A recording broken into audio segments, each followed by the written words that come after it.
I can't do it.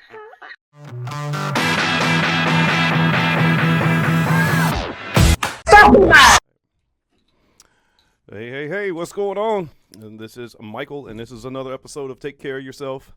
Today I've got one of ATB, right? You're in the ATB group. One of the members of my singles group, Miss Melissa Bragg Peck. What's going on? How are you doing? I'm great. Great. Yeah, we talked before. You're on a scale of 1 to 10. You're like an 8 right now. Yes. Yeah. So why can't you get to 10? It's like you should. Nerves. Nerves. Yeah. First time ever doing something like this, right? Absolutely. Yeah. Well, we're gonna make sure you have fun with it, and it's everybody that comes on this.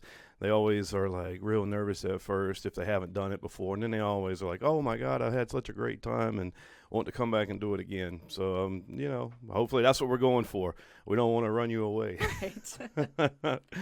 How's your weekend been so far? It was very good. Yeah. I went to last night to in Clayton.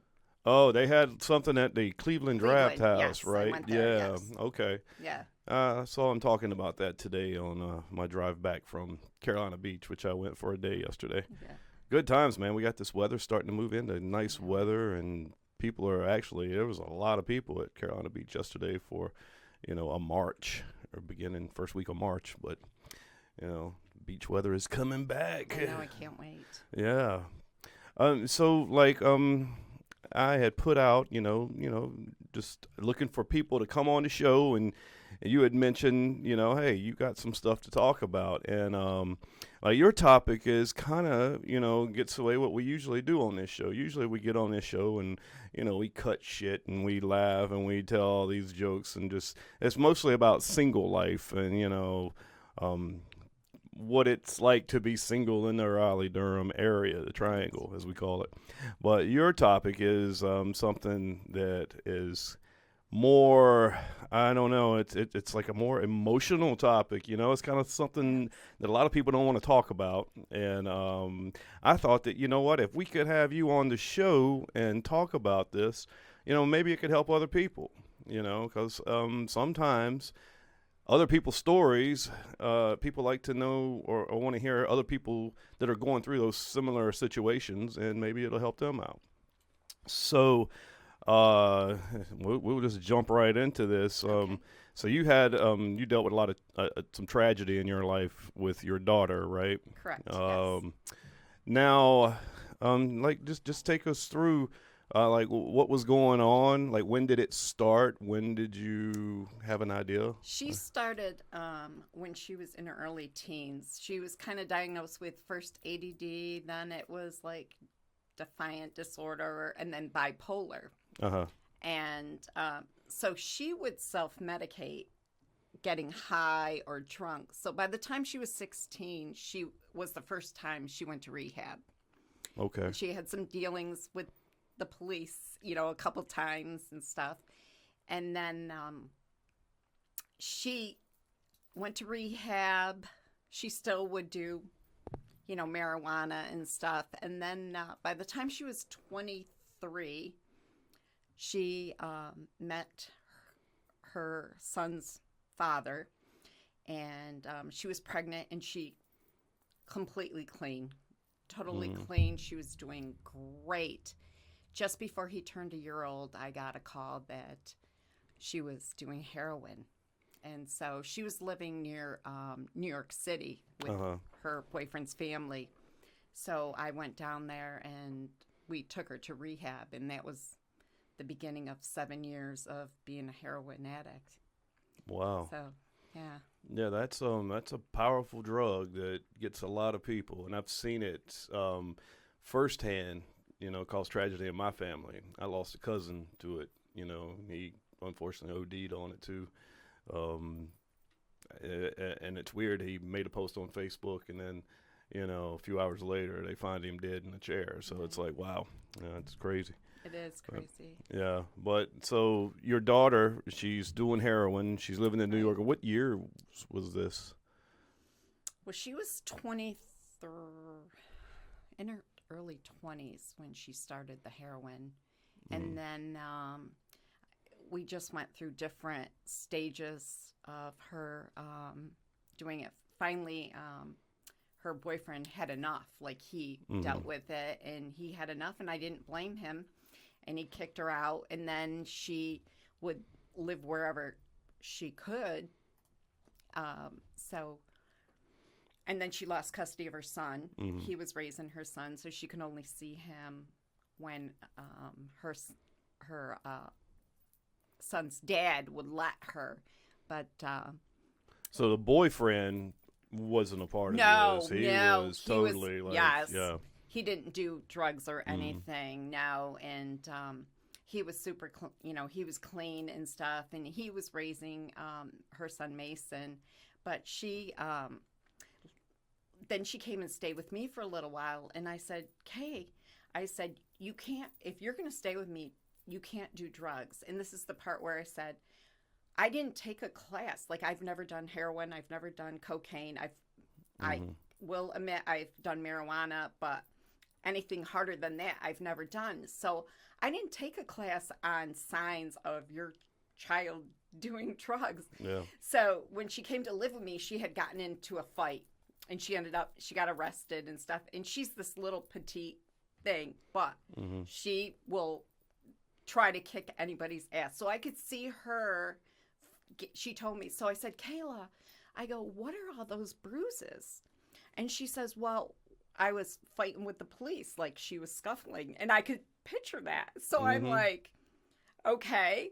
And then somebody said, well, I've seen her eyes roll back. And I'm like, what are you talking about?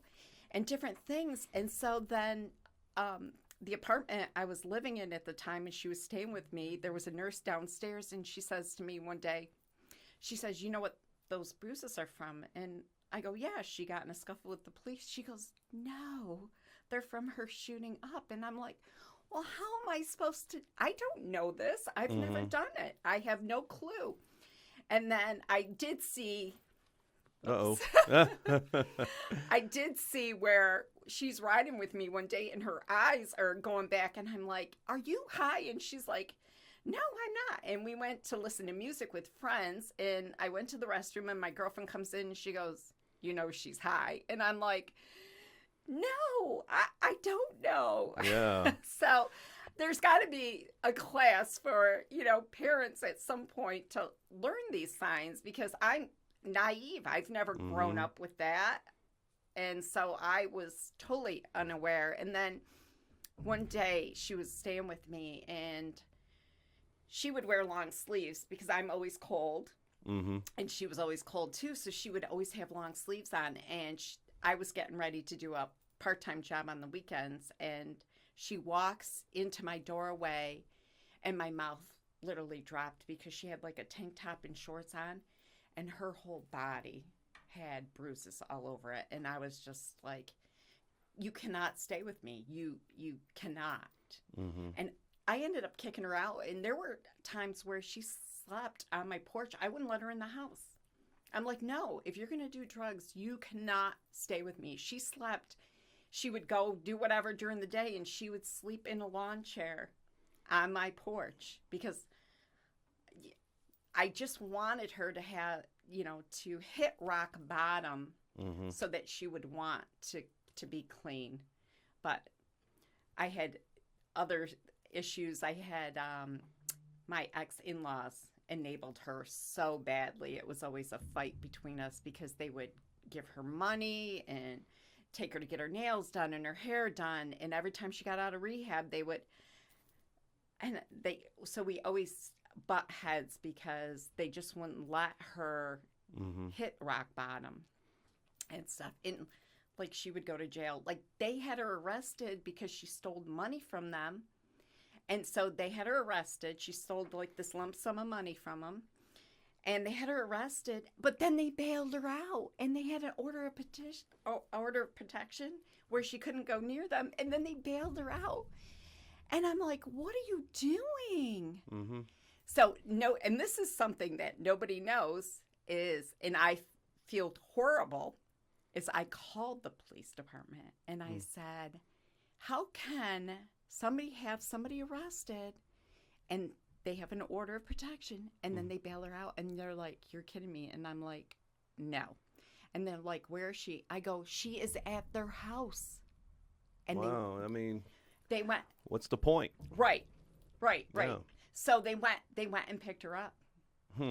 But, every time she was in jail was a sigh of relief. Like, yeah, because she's could not breathe. doing anything. Yes. Yeah. You know that she's safe and she's clean for that period of time that she is in jail. I mean, she finally was going to like drug court. So every time she failed a drug test, they would arrest her or whatever. She'd go to jail or whatever. But she's done a lot of stupid things. But, yeah, so they enabled her. And it was just a fight. It was a fight all the way till she did end up passing. We fought. And I would call my ex-husband and I'm like, please talk to your parents. They've got to stop. But they thought they could save her. Yeah, I don't think you're going to save someone by enabling them and No. giving them cash, especially. She stole cash, but I'm sure you're limited on what you can give a person that's in that kind of situation, because anything monetarily you give them, they're going to go spend on drugs probably. Right. And I said that too. I learned that the hard way too. Like Christmas, I'm giving them all gift cards, right? And my kids come over and they're like, well, what did you get Kayla? And I go, a gift card. They're like, Mom, why would you do that? I'm like, what? And they're like, all she's going to do is sell it to somebody for money to get drugs. Yeah. So I learned that was another thing that I had to learn. And then from that day forward, never gave her cash. No gift cards. If she needed something, I would buy. But you never know. They always sell everything. Yeah. Anyway, so. Yeah. Now, what do you think led to this when she was a teenager? Is it just one particular incident or something that just like, or she hung out around the wrong people? That as far as heroin or self-medicating? The medicating was, instead of taking like Adderall or whatever they prescribed, she rather get high than take the medication to help her.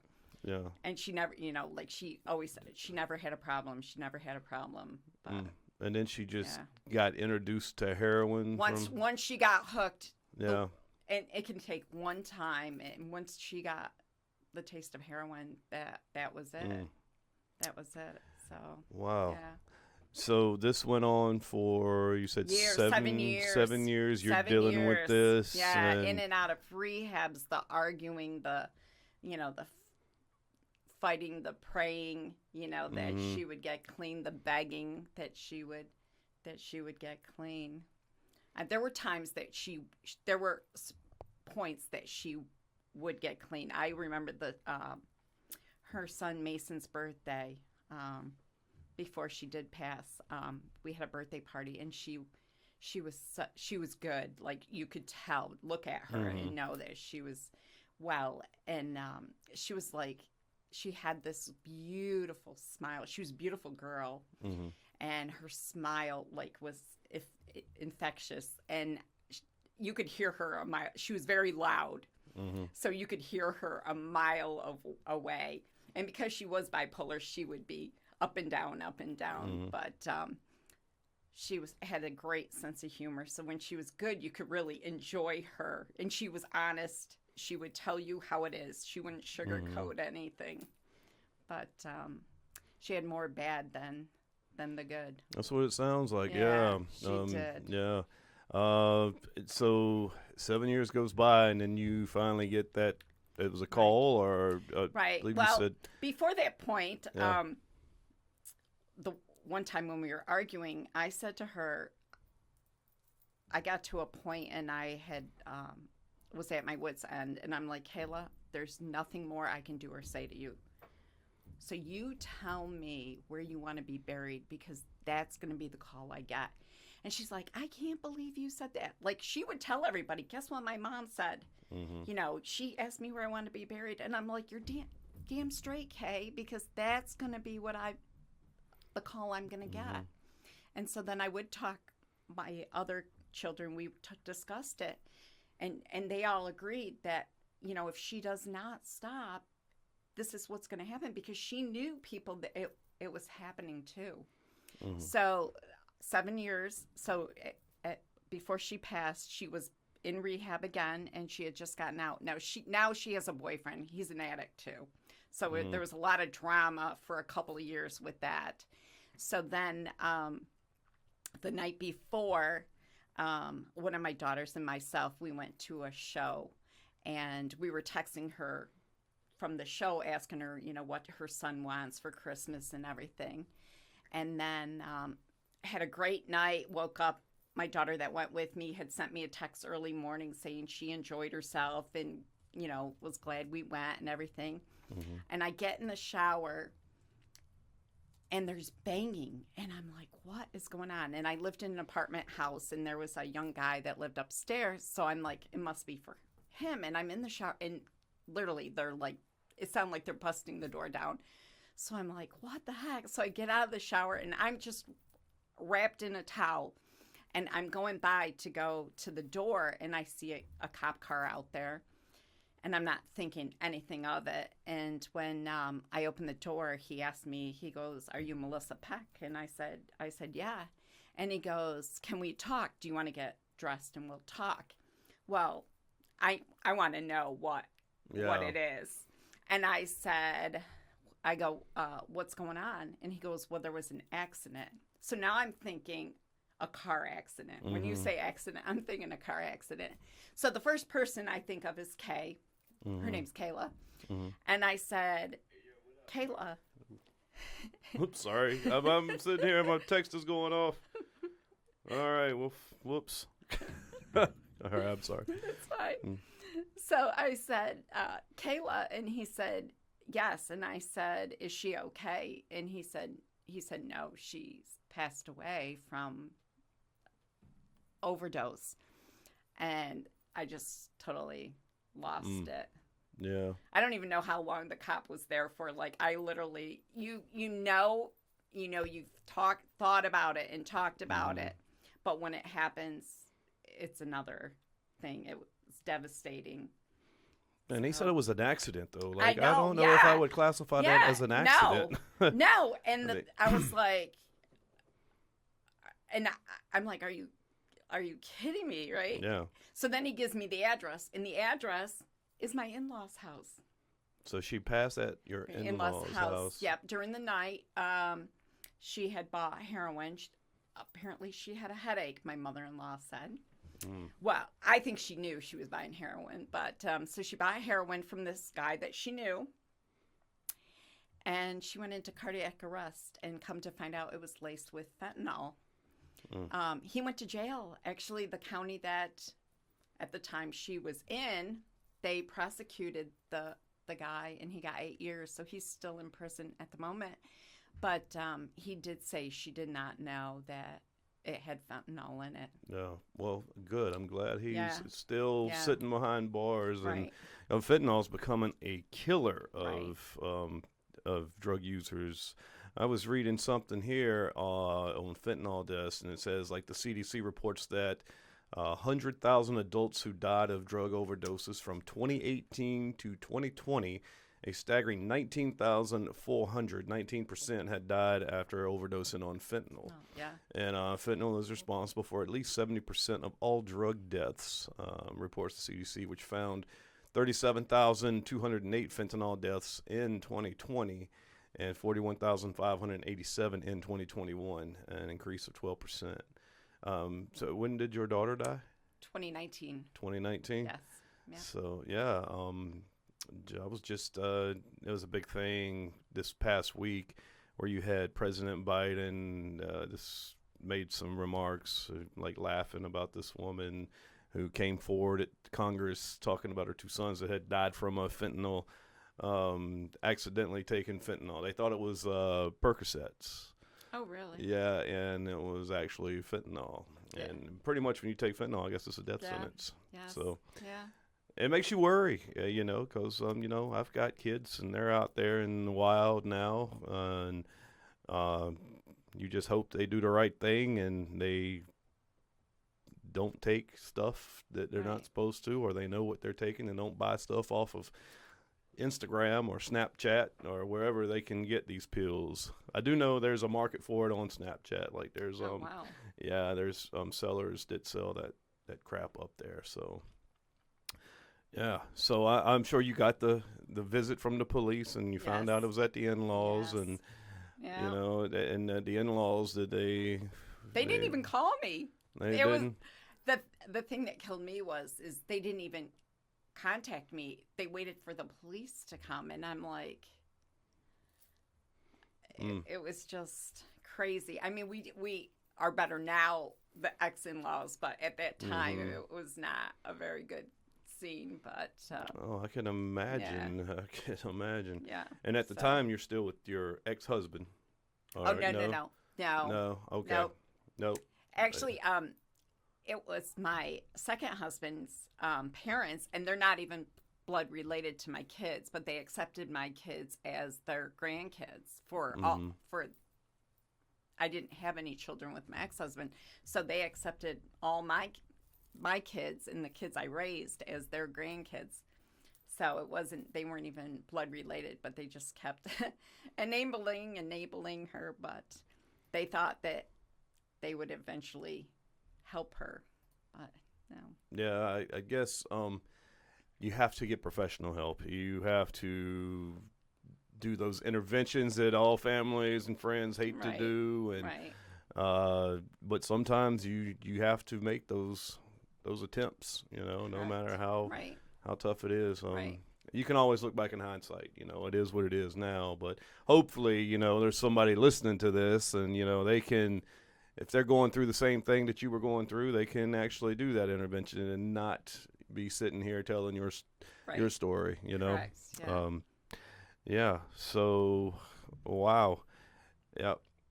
And we talked about hiding it. Like, I didn't tell anybody for years that my daughter was an addict.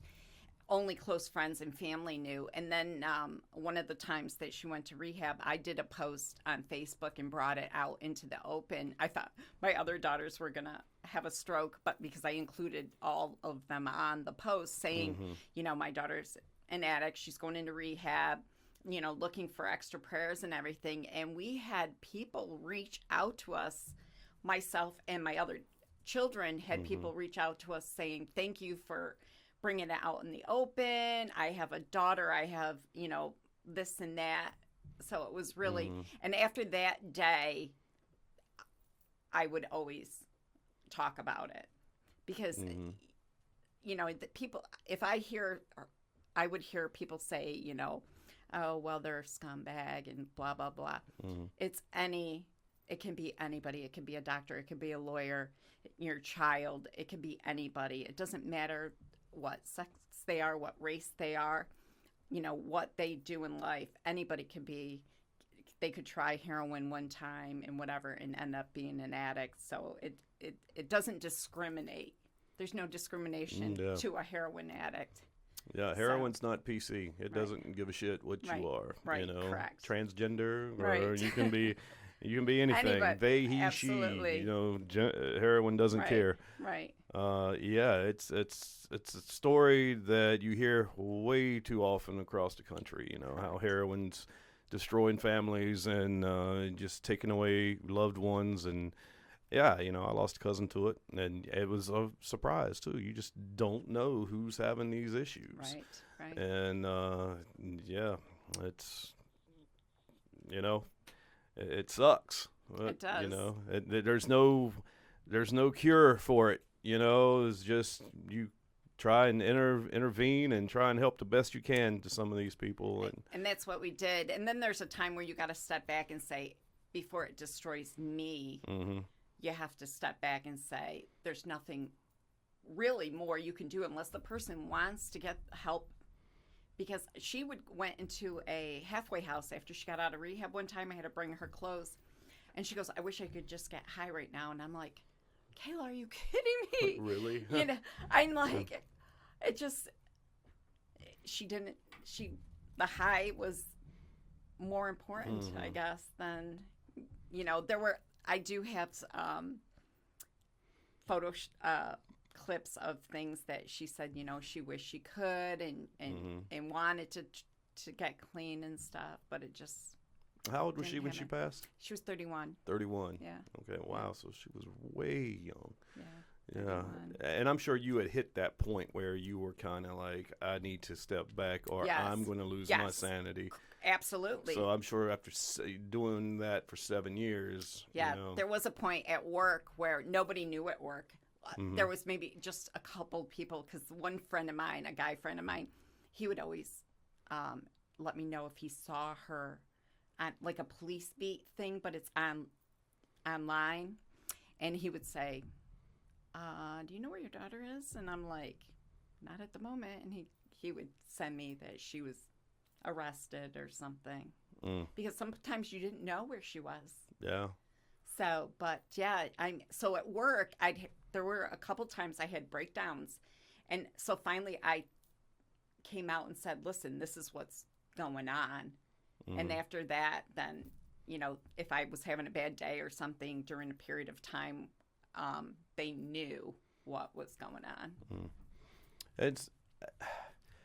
I'm just sitting here thinking, like, I mean, did she have any hobbies or anything, or did she work? Was it just her job, her mission in life was just getting high? Yeah. That was it. Yep. She would try and have jobs, but they wouldn't last very long. Like when she passed, she had been out of rehab for a month, and she had started a job, so she was working right up until she passed. But she tried different jobs. She just couldn't keep them. Yeah, because she was so deep into getting high, and that was just like her main. Yeah, all her problems would go away. Wow, but to get high though, you've got to be able to buy the stuff. So Correct. Like what is she doing? Correct. To get the money and stuff, and it's just you got to wonder like who is enabling that, or how's she getting her money? Right. Yeah. Grandparents, boyfriends, and some things I really don't want to know. Yeah, you can only imagine. Correct. Yes. Yeah. Well, I hope that this story, helps other people, and maybe, it wouldn't hurt any mother or father to sit back or read some stuff on the internet about signs of heroin. I'm looking at some stuff right now. There's really not any good. Like if you click on it, I was thinking that a list would just pop up of some things, but it takes you to all these websites where you can get treatment for all types of addiction, and then you just have to. Let me see. I'm not a Google. I need a producer. I hate having to look at all this stuff during a show. I used to have a producer back in the day to do all this for me, but I'm slumming. So after a while, after people told me signs, then I could tell. Like in pictures, I have many pictures of her, and there are times I could tell that when she was using at the time, like her face would be broke out or stuff. Spot the signs of heroin use. Get method. Let's see. There's just like a plethora of stuff here. You can, but I want to find a list because I'm a list guy. Heroin addiction. Like the bruises, I was totally unaware of that. Okay, here we go. There's a little list right here. And let me know if you saw any of these. The signs and symptoms of heroin addiction will vary amongst users based upon genetic makeup, amount of drug used, frequency of use, and dependency on the drug. The most common symptoms of heroin addiction include the following: depression, euphoria, mood swings, anxiety. Now, so some of these people, have without using heroin. And that's why, because if she's, bipolar, so she's up and down, all the time anyways. So. Yeah. Hostility towards others, agitation and irritability. Lying about drug use. Well, that's any addict right there. Is always going. Was she ever in denial of being an addict, or? No, no. She would admit it. She would. Yeah. Avoiding loved ones. Yes. Uh, Yes. She did- would avoid friends, loved Yeah. ones. Yeah. mm, Weight loss. Yeah. Here's the one: scabs, bruises as a result of picking at the skin. Yeah. Yeah, delusions, disorientation, hallucinations. Yes. Was that a big one? Like this? Well, the time that I had her, wouldn't let her in, and she was sleeping on the porch. Uh-huh. She's like in the middle of the night banging on the door, and she goes, "There's mountain lions. There's mountain lions." I'm like, "What are you talking about?" But they were raccoons, but she thought they were Mountain lions. lions. Yeah. So, Yeah, I could easily see how that's. But yeah, hallucinations, paranoia, decreased attention to personal hygiene, possession of burn spoons, needles or syringes, missing shoelaces. So I'm assuming she went somewhere else and shot up, or did she have like a place she would go, or is that I think she would go Wherever? wherever. Right, No. right. And we would find, like when she was staying with me, we found needles and stuff. And in fact, I didn't even know this, but my youngest daughter had put something on Facebook and said that when she was younger, when they, she was living with us, that she would find stuff and throw it away, so we didn't know. So, yeah, trying to keep that Yeah, from from you? you. So Yeah. yeah. yeah. I can get that. I see how they're trying to be good kids. Yeah. They don't want their mom to Stick see up that for stuff.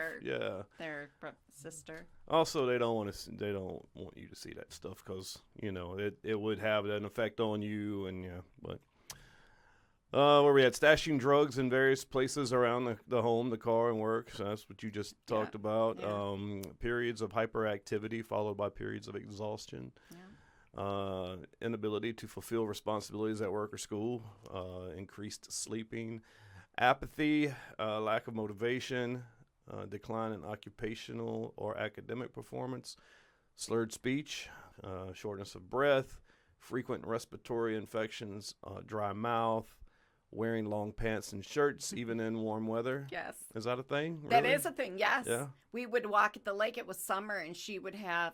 That's when I didn't notice, all the marks. Yeah, so that's why, just to cover the skin. Yes. So that, to me, would be a bigger symptom than some of these other ones. Because some of these other ones can relate to so many other Right. people just with other things they have right. going on. But the thing is that because I'm cold all the time, so I just, she says, "Oh, I'm cold," just like you. So I didn't think anything of it. Yeah. Yeah, and then some kids, they just like to wear hoodies and, Right. Right. stuff like that anyway. But, what is it? Going on the nod during conversations. So I guess that means like you're falling asleep or like... Well, or like her, and then her eyes, that's when I finally, because someone Yeah. told me that, and I'm like, "What are you talking about?" They're like, her eyes will literally like roll back. Yeah. Yeah. Like And in the she's- middle of conversation. Yeah. And I'm like, and then finally I saw it, and I was like, oh my God. Wow. That's wild. So yeah, so I would go with the long clothing and the nodding. That's definitely like two I would look for. Forced or pressured speech, trace marks on arms and legs. That's a big one. Warm, flushed skin, constricted pupils, or extreme itching. Did you see her like doing a lot of itching? Well, or- sometimes, yeah. but not the pupils. I didn't see. A girlfriend saw that, and that's when she's like, "Do you know she's high?" And I'm like, "Why does everybody keep telling me this?" Her pupils were the size of marbles. Yeah. Mom didn't catch that one. Yeah, I'm sure it's tough. I mean, and this whole time you're with your daughter, you're single. I'm single. You're single, Yeah. so you're Yeah. doing this all alone. Right. So Yeah. even when she was younger, when she went into rehab and stuff, I did have her arrested at one point because she would come after me. And I was talking to a friend on the phone, and he's like, "You can't. She shouldn't be doing that. You can't allow her to do that. Like, she would attack me." And he said, "You need to call the police." So I did, and they took her overnight. And then the judge I got, I asked if I could speak with him, and I told him what was going on. I said, listen, she's bipolar, she's self-medicating, and I've got even finding help for children with mental, like bipolar mental illness is difficult. That was a challenge. And plus her doing, marijuana and whatever she's doing at the time. So this judge, he took it upon himself to try and help me because his wife had bipolar. And he tried helping me, and he said he couldn't believe it. He's like, there is no, like, he tried getting us help, and it was difficult. So she did go into, like, a mental health for a little bit, and then from there they sent her to a rehab, and that was the first time she went to rehab. And I do not even know how many she ended up being in her whole life. I mean, it was way more than I could count. Really? Yeah. Man, and you would think that at least out of Yeah. all of those times, as one would have like made an impression on her or right. something. I mean, some kept her for like 3 months. It wasn't even like you go in for a month. A month really does not do anything if you go for a month. That you got to be in a longer stint than a month, because by the time they get in there and get clean, then a little therapy, then they're ready. You send them home and they're ready to start over again. But well, I guess when you're doing all that, you got to have like everybody in her support system on the same page, and it sounds like there it wasn't. Yeah, Yes. It sounds like from what you're saying is the in-laws were on a whole other page. Yes, thinking they were. They were doing something. And I know they loved her and they thought they were helping her, but there were times that they just made it worse. I mean, even when she was younger, I was trying to get help and stuff like when she was coming after me and stuff, and it was Christmas time, and she was she went from a mental hospital to rehab, and then they put her in a juvie home. And it was like a couple days before Christmas, and we went to court, and they wanted me to bring her home. And I said no. I go, it's not safe for me to bring her home at this moment, because she was coming after me and the kids. Until she gets more help, I can't bring her home. Yeah. And it killed me. Now, when you say she was coming after you, why was she attacking you? There was no reason. She would just do get angry. Mm-hmm. Yep. Yeah. Wow. Like ever with weapons or just no? Just when I don't know if she was high at the time, but there were different times that she would do crazy stuff. But she would just come, after me, hitting me and stuff. And finally, someone said, you gotta stop." Yeah. Because I was by myself. Yeah. At the time, so it was a lot. Wow, yeah, that's an understatement. Gosh, yeah. Well, I forgot where I was at right there. You kind of just threw me off when you were saying she attacks you like that. That was that's pretty wild. Yeah. Yeah, but oh gosh, it's. Hold on, let me look here. What was I doing? You stubbed the host. Well, now it's been 2019 when she passed, and so you've had some water under the bridge since then. Yeah. And so how is life for you now? How are you getting along now? Where's her child?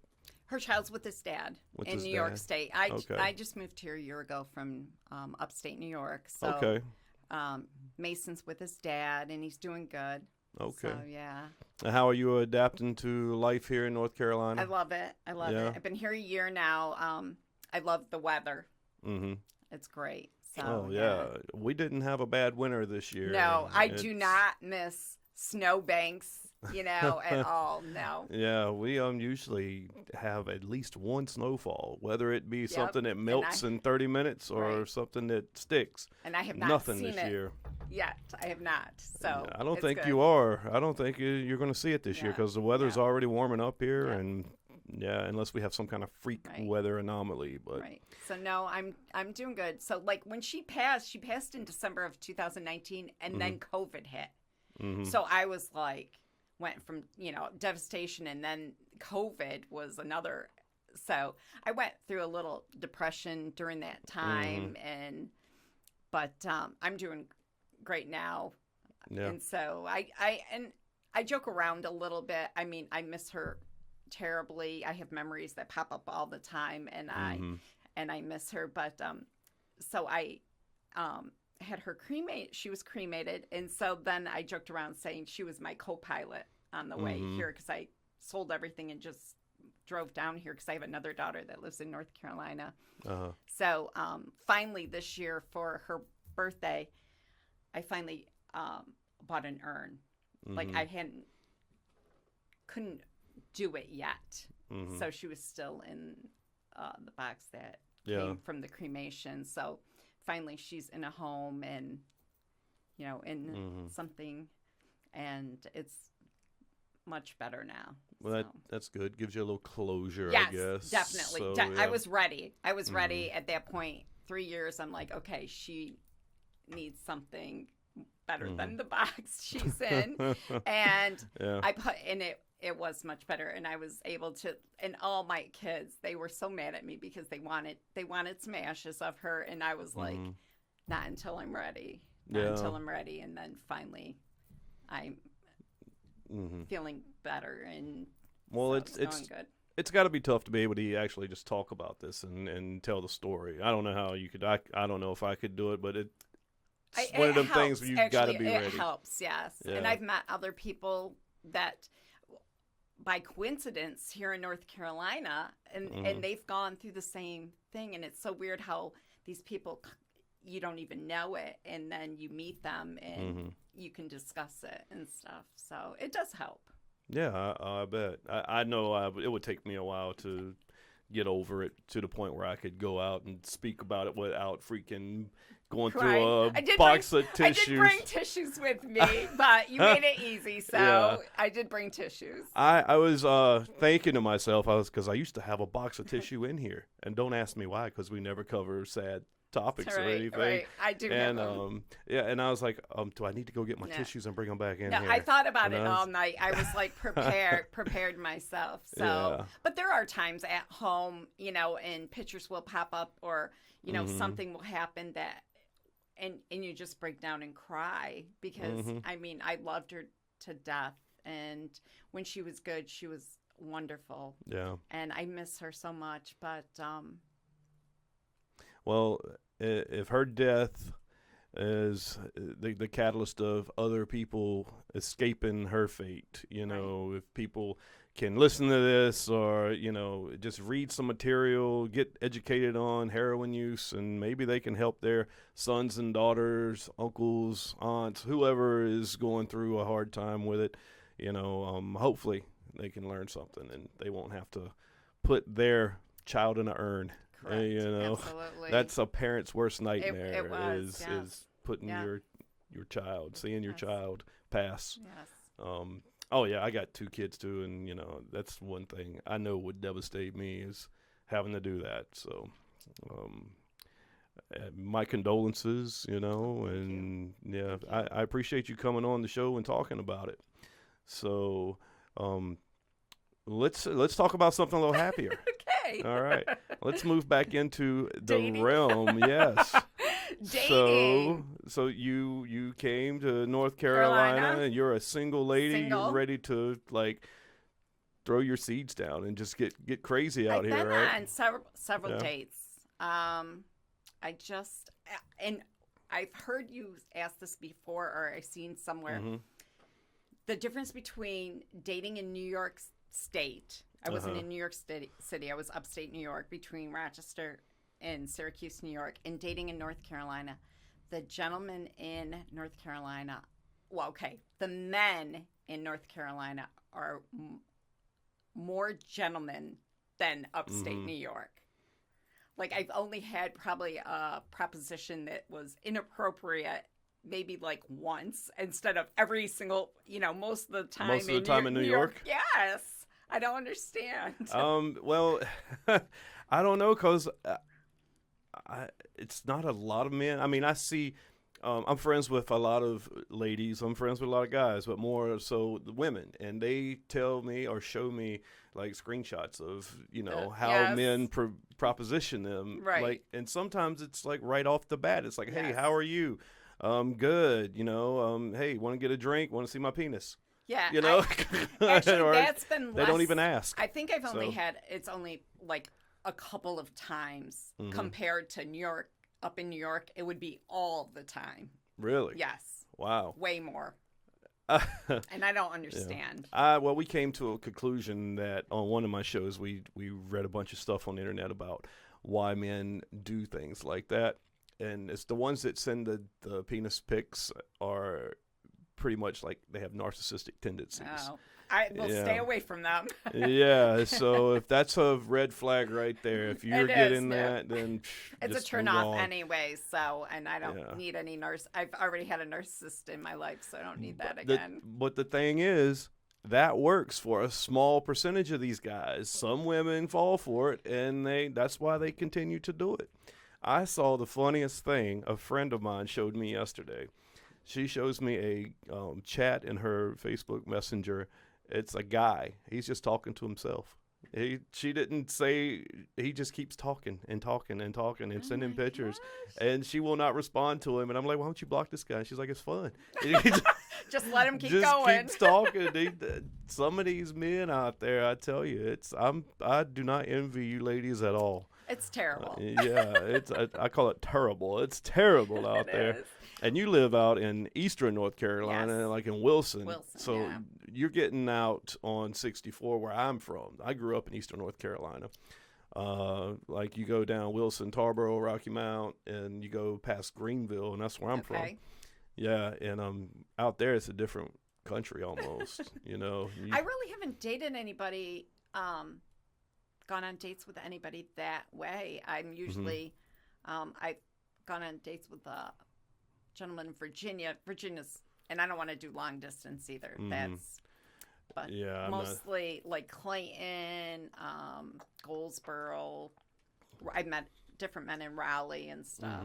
But I like how everybody says Clayton. Clayton, no. Clayton. I don't have the accent. You all do. So Y'all do. Yeah. Clayton is. How far is that from Wilson? About 40. About 40 minutes. Yeah. It's a lot closer than it is for me. And living out here, Clayton is just an hour easily. Yeah. I actually went to Wilson, went to meet a girl on a date one time. This was about 3 years ago. There was like this little Mexican restaurant we went to in the middle of a shopping center. Oh, yep. Yeah. And Harris Teeter? I think so. Yep. Went down the there road and never saw that girl again. I can't even remember if it was a bad date or not. I just want to know why men, if they want to date, why they don't talk to women. Like I go to the events. I went to an event last night, and you have to initiate speaking to them. Really? Yes. I don't know. Like I've tried different times to talk to different, like have a conversation, and it's one-sided. It doesn't go very far. Do you think that these men nowadays are just, I don't want to say damaged, but maybe they're damaged, and they are scared and don't know that maybe they've been in relationships for so long they forgot how to be single, they forgot how to interact with women. I know for a fact that I was married 14 years, so once I got single again, it's kind of like, how do you date? Right. But that's been years. I think I don't know if I still know how to date though. and then sometimes I think, well, maybe it's me. I don't know because like I haven't been in a long relationship in years myself. So now I'm like, am I going about it the wrong way? I mean, getting older and dating is not fun anymore. Yeah, it really isn't. And there's no book out there. Correct. No manual. You need one of those Well, too. maybe there is. I don't know. You can find anything on the internet. I bet you if I Google search manual for being single in your 50s, Right. there probably is something. Yeah, so that you went to the event last night. I did. And there was I heard there was a handful of people there. There was. Yeah. Yeah. You see anybody there that maybe No, not No? really. Just I did talk to some people, but nothing. I guess I'm looking for a certain Yeah. feeling or vibe, and I haven't found that. Oh, from the group, a lot of people meet friends. Yes. You know, Oh, they yes. they become tribe mates, you Right. know, and Yep. they become friends on the side and they hang Yep. out together. And then usually, like, a relationship will spawn from something like that. I've seen it happen several times Right. in the group. You know, the group's going on 5 years old now, and the people that get in the group and complain about having all these events but can't meet anybody. That's why, because you get up and you complain about it all the time. And a lot of these people, they wear their emotions on their sleeve in the group, and they post stuff that red flags them. And Yeah. nobody wants to date somebody that's constantly bitching and complaining inside a singles group. Just imagine how that would be at home. You Right. know, Absolutely. we just got out of marriages where all you did was argue, and nobody wants to be dating somebody like right. that. Right. Yeah, but Then I think sometimes is it you want to date, but then it's like, okay, but I like being single too. I like to do what I want when I want. Yep. So it's Yeah. hard. I had a friend of mine tell me this the other day when we were talking about this exact subject, and she said, being single is great. It's just the inconsistent sex is, that you have to deal with, and that's true. If there you could somehow fix that, Right. Right. But then again, they are coming out with all these virtual realities and geez. AI things. You can wear a mask. No, who it's knows? not the same. It's not the same. You just give these people time. I guarantee they'll come up with something. Right. Well, look, Melissa, thanks again for coming on the show you. and telling your story. And I wish you well, and wish you all the success in your single life. Right. Hopefully you'll find somebody sooner than later. Thank you. So you're welcome. Yeah, Thanks. thanks again. Everybody, this has been Michael Bird, and this is another episode. Oh, there's my camera right there. This is another episode of Take Care of Yourself. And don't forget, like and subscribe to Naughty Donkey Productions on YouTube, and check us out wherever.